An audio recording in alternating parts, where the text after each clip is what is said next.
it's possible to get utility model protection, not just for mechanical inventions, but also for process and composition inventions. Yeah. So it's that the point in people's mind that it's only for models, utility models, mechanical cases, is not necessarily true. There are a few countries where you can get it for formulations and for processes. Looking at low inventive threshold, we found that there were 3 different types of examinations that are conducted. There's a full substantive examination, which is in about 4 countries.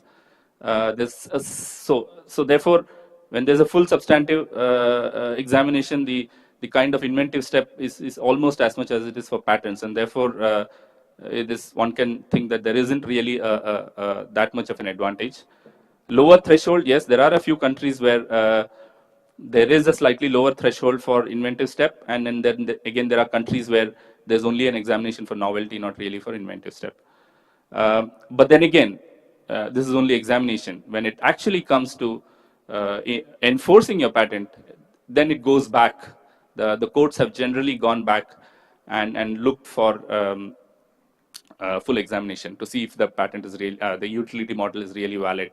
And therefore, that one needs to keep that in mind before you decide whether you want to go and file a utility model or not.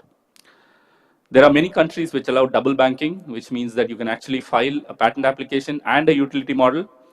And but then there are certain countries where when you file both, and there are also cases where you can file a patent application and later on convert them to utility model if not found to be sufficiently inventive for obtaining a patent.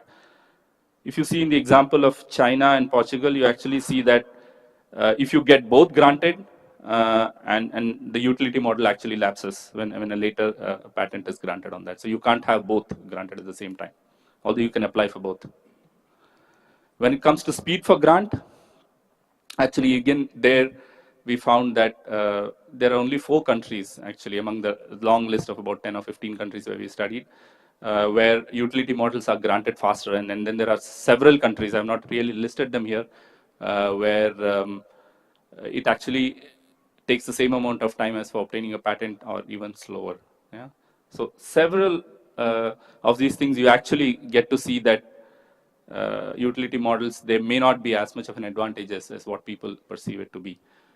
There are grace periods allowed. There are grace periods allowed for patents also, but a lot more countries allow for up to 12 months grace period. That means if you have made a disclosure before filing, you get 6 to 12 months grace period for actually filing a utility model, and it's still held novel. So finally, the question, this is my last chart, should India adopt utility model? I think all the points that I made to you on all the data that was collected and present before you, I think in addition to that, one also needs to look at all that we saw. I saw that a large number of presentations were looking at how difficult it is to get a patent with all the strict examination procedures in India, pre-grant opposition, a post-grant opposition, a revocation, and all of these are vigorously fought.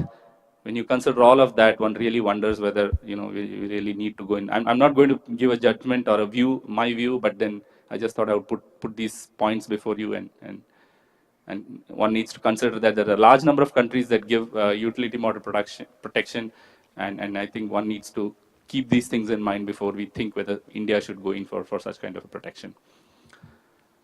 Again, one also from the other side, is it okay, is it useful to actually encourage small inventors with their mechanical inventions which don't qualify for sufficient inventiveness to get a patent? Would it be useful to allow just them to have